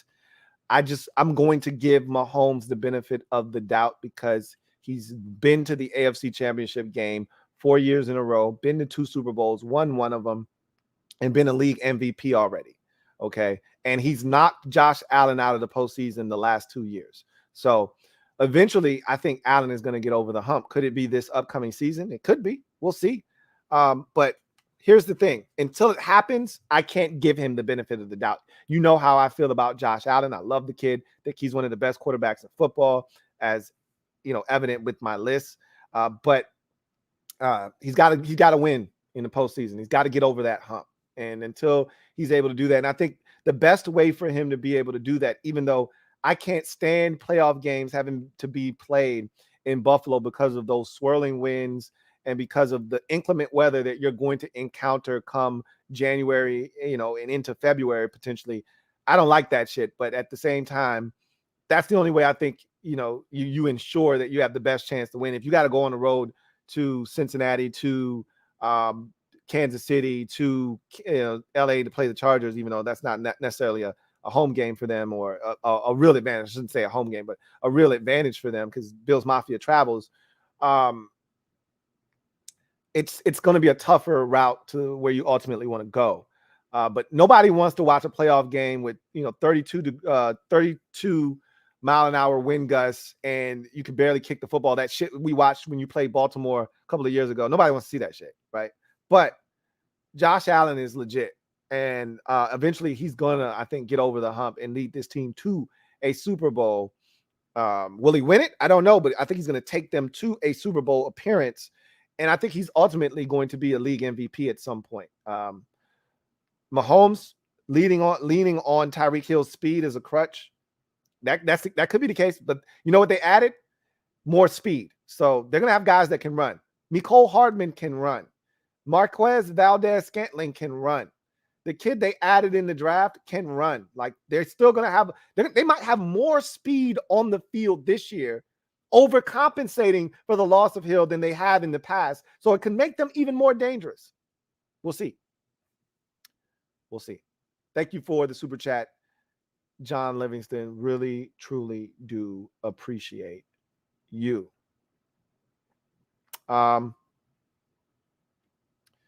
Let's see. Tom Brady. Thank you for the super chat. Greatly appreciate you. My guy, Tom, writes, I am here to stop Dallas. Good luck. We all want to stop Dallas. If you're not a fan of the Cowboys, then you want to stop the Cowboys. I've said this about every single league. You need a villain. The Patriots were the villain for a while there. It's always going to be Dallas to me, unless there is some kind of unstoppable force that just comes along and you can't help but say, all right, somebody knock their ass off. It's always going to be Dallas. There's never a time where you're like, man, I want Dallas to win. Nope. No, don't want Dallas to win. Sorry. So, yeah, we're right there with you. Let's see. John Livingston, thank you for the super chat. Once again, greatly appreciate you, my guy, JL Smooth. Double up. Thank you for doubling up. Greatly appreciate you, writes. Oh, can I also add that Josh Allen had the only perfect game in playoff history? No punts, no field goals, no turnovers. Allen is one, Lou. Admit it. Just say it once. Try it out. You might like it. I can't do it yet, okay? But again, he gets to that Super Bowl. He doesn't even have to win league MVP, which the two guys above him have both done, and Rodgers has done it each of the last 2 years. He doesn't even have to do that, but it would help. He doesn't even have to do that. Just get the Bills to the Super Bowl. Doesn't even have to win it. Just get them there, You know, it'll be excruciating if he gets them there and they don't win it, but just get them there. Just get them there. You do that, and we'll be singing a different tune about Josh Allen, okay? Because we've seen so many quarterbacks have the type of career that Josh Allen is trending towards. Put up big numbers, win a bunch of regular season games, but don't get it done in the postseason. And not to say that he hasn't done that, because again, he's won at least a game in each of his last two postseason games, or two postseasons. Okay, two years ago, one last year, and then obviously they changed the overtime rules because of what happened in that epic showdown with Mahomes. So right now he's trending in the right direction from a playoff standpoint. Regular season, they're getting it done. Playoffs, playing well. Got to take it to that next step, and I think the next level is you got to win 14 games in the regular season to ensure that the number one seed is the Buffalo Bills, and all roads to the Super Bowl go through Orchard Park, New York. That's what you need to do. We'll see what happens. But I can't say it yet. You want me to say it? I can't say it yet. All right, got another super chat. This one is from Tom Brady once again. Double up. Thank you for doubling up, Tom Brady. Greatly appreciate you. Writes, I mean, on the field, I'm going for number 8. I can't see Tom Brady winning his 8th Super Bowl. That would be preposterous, especially when the man is on the verge of retirement. If he does that, that'll be the craziest riding off into the sunset I've ever seen in sports. But we'll see. Anyway, I digress. Let's take a couple more comments. We'll go to the hashtag realm if we have any that make sense. You guys know how it goes, though. Again, if you want to have your comment read on the air and you want to jump to the front of the line, super chats are the way to do it. But we'll check some of the hashtags out real quick and knock those out before finishing up the show. And I kind of feel bad because I'm going to finish up the show on a bit of a somber note. But it has to be done. Probably should have started the show so I didn't have to finish it this way. But I wanted to jump right into this list because I knew it was going to take a while. Anyway, let's run through this real quick. And I'm zigging through. I see some, but I've kind of, taken care of some of those, so I don't need to read them again. And let's see. I don't see a lot of hashtags. I might be able to just move on. I don't see a lot of comments are being directed to one another in the comment section, which I love. I love the fact that you guys have, a whole ongoing dialogue in the comment section. That's what makes for this community being as strong as it is. Let's see. I'm gonna scroll up for another 10 seconds or so. If I don't see anything, we just gonna move on. I'm gonna just assume that nobody was talking to me and everybody was talking in the comment section. So let's see. All right.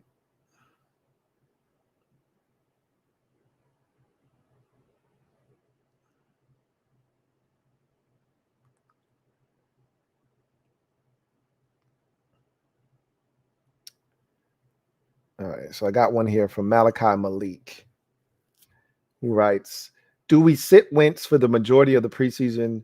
Does he deserve that respect? No.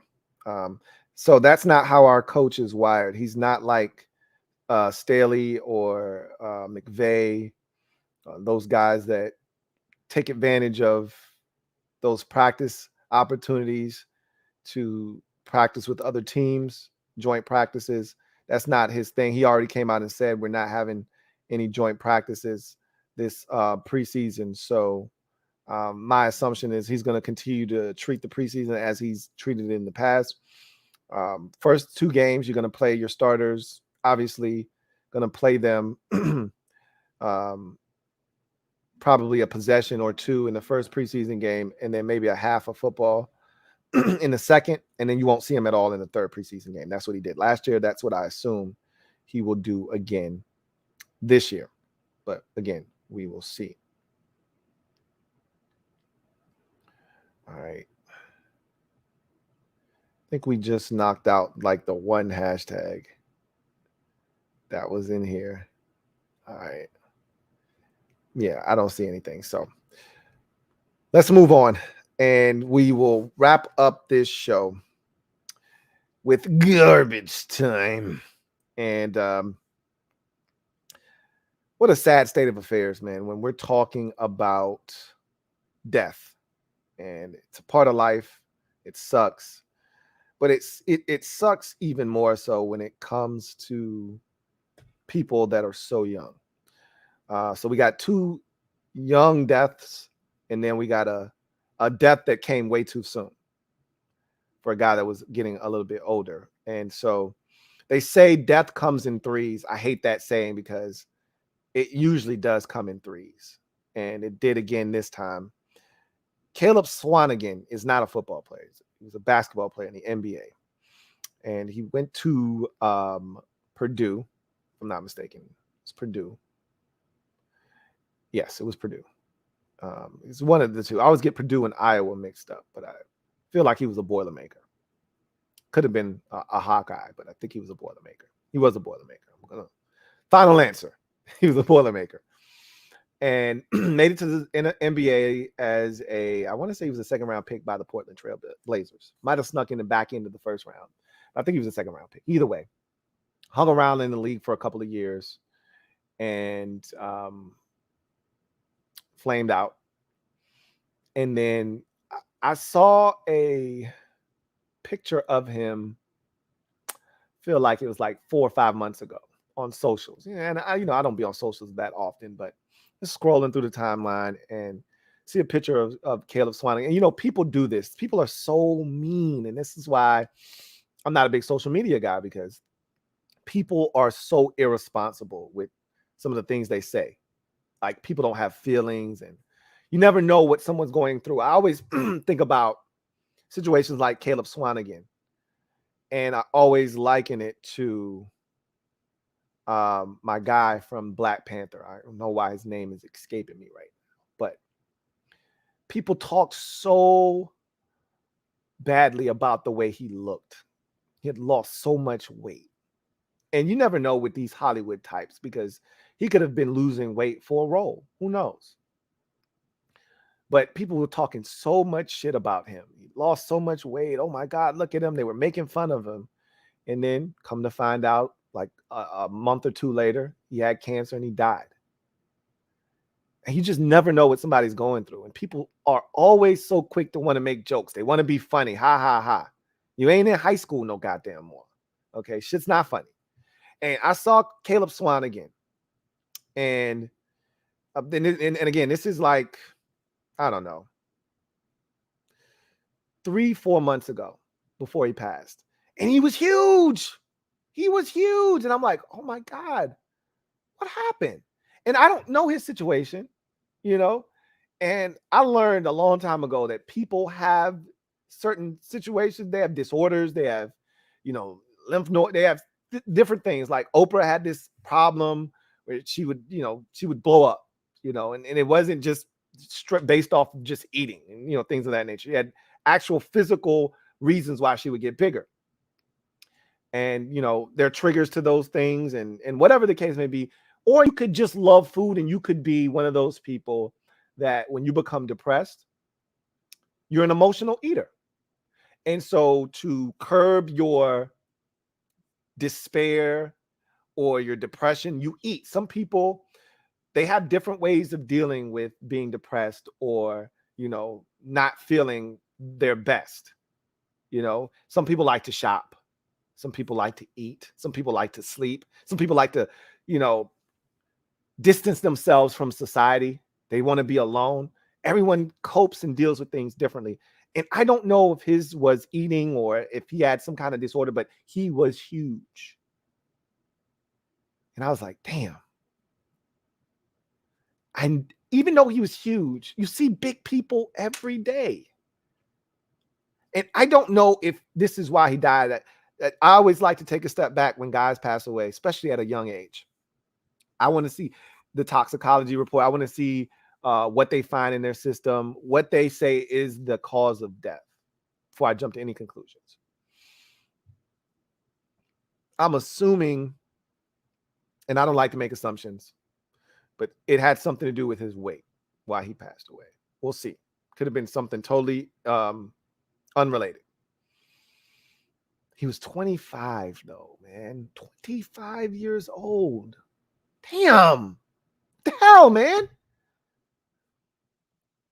Now we bring it to the, may he rest in paradise. Jalen Ferguson. Now we bring it back to the football space.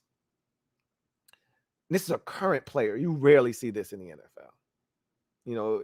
We hear all the time about ex Baltimore Raven, ex Washington Commander, ex Denver Bronco, ex Vegas Raider. We hear about that all the time. Rarely is it a current player. Jalen Ferguson. And we've seen two of those happen this year. We lost the former first-round pick of the Minnesota Vikings from TCU, the cornerback, in a car accident. He was a member of the Arizona Cardinals. He had just gotten back into the league because he was released when the whole domestic violence thing had come out. And so he wasn't on an NFL roster last year. And then he died in a car accident.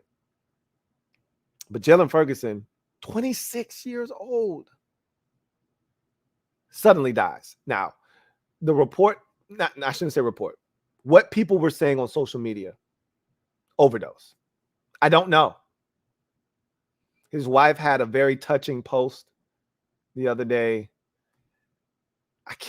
That shit is so sad, man. It's so sad because I'm a family man myself. So I can't even imagine the grief that she must be going through. And they had a family, and now you got to raise your kid without their dad. And it's tough. It's tough. And I was on socials and I saw Marlon Humphrey, who is always on social media, and he's a funny dude as well. And he was like, yo, I just talked to Ferguson. Just talked to him. He was going to have a big year this year, man. And now he's gone. 26 years old.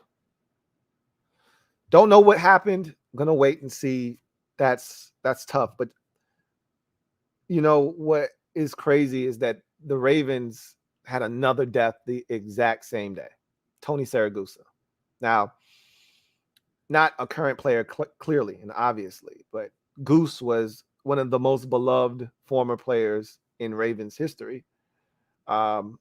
Affectionately named Goose, Tony Saragusa, had a nice long career after his playing career as a sideline reporter for Fox. I think it was from like 2003 to 2015. And spent the first part of his career with the Colts, the last part with the Ravens when they won the Super Bowl. He was a part of that dominant defense inside with him and Sam Adams at defensive tackle. That was a dominant group there with McQuarrie and all those guys on that defensive line.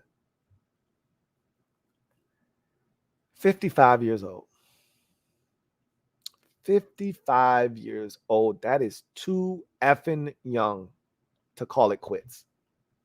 Again, don't know what that stemmed from. Haven't seen Goose in over 2-3 years, like a picture of him or anything. So I don't know what, Jesus, 55 is young. My heart goes out to all of the families impacted. The Ravens, people were saying that was the worst day in Ravens history. I don't know. I'm not a Ravens fan, but that's tough. Current player, former player, gone on the same day. Again, and every time this happens, I say the same thing. I'm going to say the same thing to you guys now, and then we'll get out of here. Value life. Treasure it. Give those that you love their flowers while they can still smell them.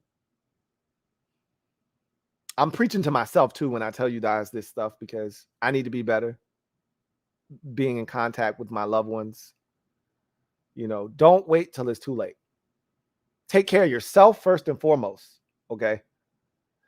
But make sure you love those around you who you care for, because nothing's guaranteed, as we see every day. So with that said, you guys take care. I appreciate y'all for kicking it with the kid on the 271st installment of the Louie T Network podcast. That's my story. I'm sticking to it. That's my list of projected starting quarterbacks for the upcoming 2022 season. Love to hear from you guys in the comment section of this video. In any event, y'all know what it is. Get off the bench, get in the game, and kick it with me, your man Louie T. Until next time, you guys take care. God bless, and good night. LouieTeeNetwork.